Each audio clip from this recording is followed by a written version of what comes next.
Bismillahirrahmanirrahim. Assalamualaikum warahmatullahi wabarakatuh. Waalaikumsalam warahmatullahi wabarakatuh. Ya Muhammad.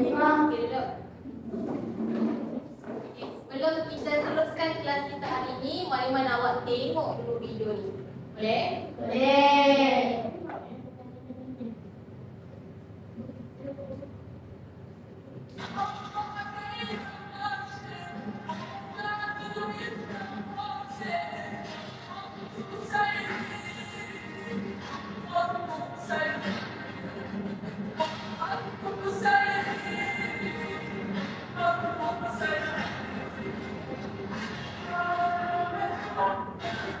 Sekali lagi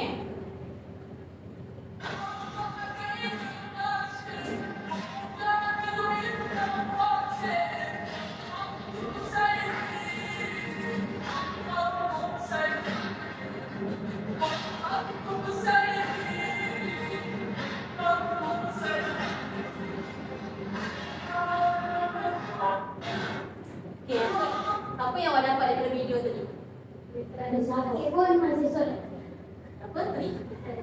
Dia solat duduk. Dia sakit tu masih solat. Situasi tu dekat mana? Di Palestin. Cuba bayangkan kalau kita yang ada dalam situasi mereka kat sana. Adakah kita masih akan solat? Ataupun kita menjadikan itu sebagai alasan untuk kita tidak solat? Okey. So sebelum kita teruskan untuk kelas hari ni, minggu lepas, semalam kita dah belajar pasal apa? Cara solat orang sakit.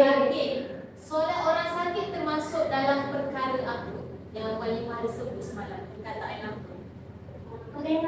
Keringanan. Rukhsah. Dalam ibadah Allah ada bagi rukhsah, iaitu keringanan. So keringanan dalam solat antaranya adalah solat secara sakit. Solat duduklah sakit. Okey. Jadi hari semalam kita dah belajar pasal apa?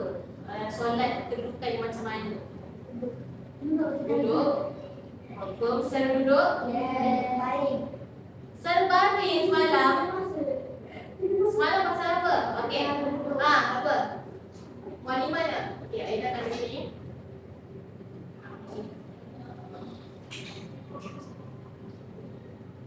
Okey, soal satu.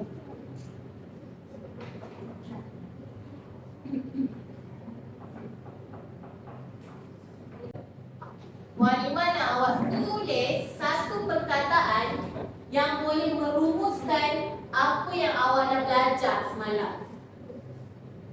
Tulis satu perkataan yang boleh merumuskan yang awak dah belajar apa semalam. Apa yang awak, perkataan apa yang awak teringat dalam fikiran awak? Okey dah? Semua macam dah je? Okey, tunjuk, angkat, tunjuk. Okey, Amna, lupa. Naura, tertib. Adam, cara. Danish, solat. Hadik, sakit. Rahmat, sujud. Jadi semalam kalau Malimah tengok ada perkataan sakit, sujud, solat, cara. Okey, maksudnya kita dah belajar serba sedikit tentang cara solat orang sakit. Yang pertama iaitu cara bagi orang yang mampu berdiri tapi tak boleh rukuk dan sujud. Ingat, cara yang pertama adalah dia boleh berdiri. Boleh berdiri tapi tak boleh Duduk. rukuk dan Sujud. sujud. Okey. Ini yang pertama. So hari ni rasa-rasanya kita nak cara apa pula? Cara solat duduk. Okey, so hari ni hari Jumaat. Kita nak menyatakan cara Solat secara Solat secara duduk. Habis kelas ni kita pastikan kita dah dapat dah solat secara duduk. duduk. Yang kedua adalah menunjuk cara. Duduk cara. Duduk cara solat. Okay. So ada dua benda kita buat.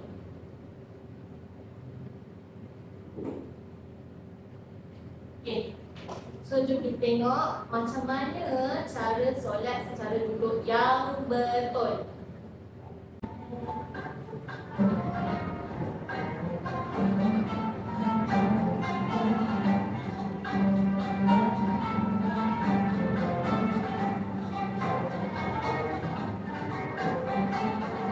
Solat duduk iftirash, nama kedudukan ni.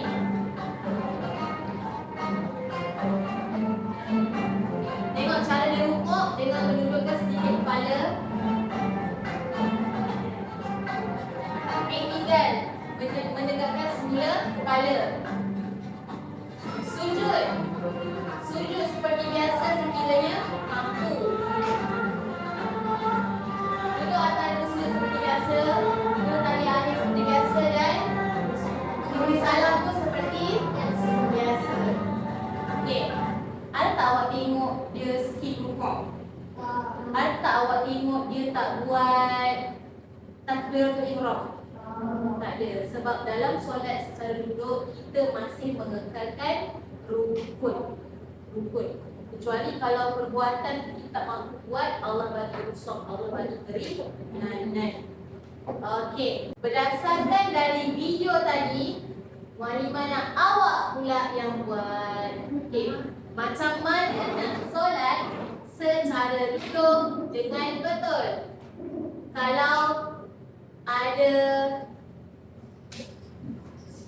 Muallimah tak ada kursi, duduk di iftirash.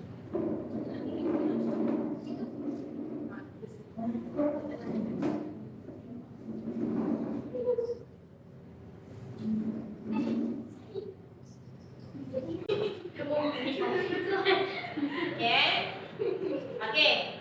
Mula-mula kena buat apa? Lipat kaki. Duduk iftirash. Sebut duduk iftirash menghadap Kiblat. Bayangkan ini adalah kiblat kita. Okey, mula-mula kena buat apa?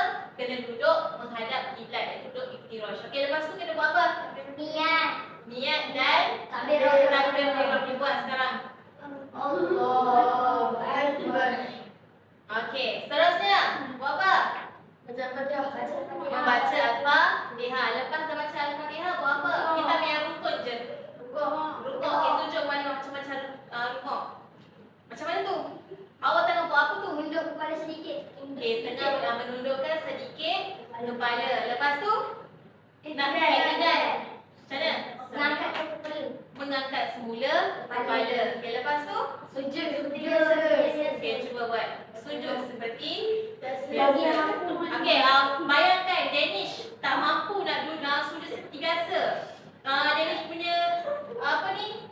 Tulang belakang sakit ataupun bila Danish nak sujud dia rasa pening, nak muntah. Okey, macam mana cara nak sujud? Sujud. Yes, sujud lebih tunduk lebih daripada rukuk. Okey, lepas dah sujud buat apa? Duduk ayat terus. Duduk antara dua sujud. Macam mana? Macam biasa. Okey, duduk iftirash lah. Lepas dah duduk antara dua sujud, duduk tahiyat akhir. Macam mana? Duduk tahiyat akhir. Okey, bagus. Lepas dah duduk tahiyat akhir, beri salam. Macam mana beri salam? Assalamualaikum warahmatullahi. Sama je beri salam. Okey, Muallimah nak tanya. Kalaulah orang tu dia baru lepas jatuh basikal. Okey? Dia sini okey, cuma dia masa dia tu tepat kepala dia macam tu. So kepala dia terkehil. Dia boleh solat secara duduk, kepala dia terkehil. So macam mana dia nak bagi salam? Dia tak baca salam tapi tak boleh pusing. Yes. bagi salam dengan sebutan sahaja. Assalamualaikum warahmatullahi wabarakatuh. Tak perlu nak toilet dah. Dan sebab kadang tu sunat sahaja. Okey, boleh duduk ke bawah. Sunat saja. Okey. Tuliskan jawapan tau. Mana nak tulis jawapan? Okey. Melalui apa yang kita dah belajar tadi, tolong tuliskan macam mana cara rukuk ketika solat duduk iftirash. Tulis jawapan ni. Macam mana nak rukuk masa nak solat secara duduk iftirash. Okey. Soalan seterusnya, macam mana cara sujud untuk solat secara duduk iftirash? Okey. Dudukkan kepala lebih daripada rukuk. Okey. Ini untuk situasi yang macam mana? Dia tundukkan, bila kita duduk iftirash, kita tundukkan sedikit kepala, tundukkan kepala lebih daripada rukuk. Itu untuk situasi yang macam mana? Dia tak mampu sujud seperti biasa. So sebenarnya kita kena sujud seperti biasa. Jadi Allah bagi kita keringanan untuk solat kan? Allah bagi kita kemudahan untuk solat. Baik tak Allah? So kita sebagai hamba Allah, kita kena rasa apa? Kena rasa bersyukur. Sebab Allah yang bagi kita sakit. Allah Tuhan kita yang bagi hamba dia sakit. Jadi Allah bagi juga kita keringanan dalam beribadah, dalam solat. Iaitu Allah bagi cara solat orang sakit. So kita kena bersyukur. Bersyukur kerana Tuhan kita sangat menyayangi kita. Okey, itu sahaja untuk kelas hari ini. Kita akan jumpa lagi next class. Itu sahaja untuk kelas hari ini. Jazakumullah.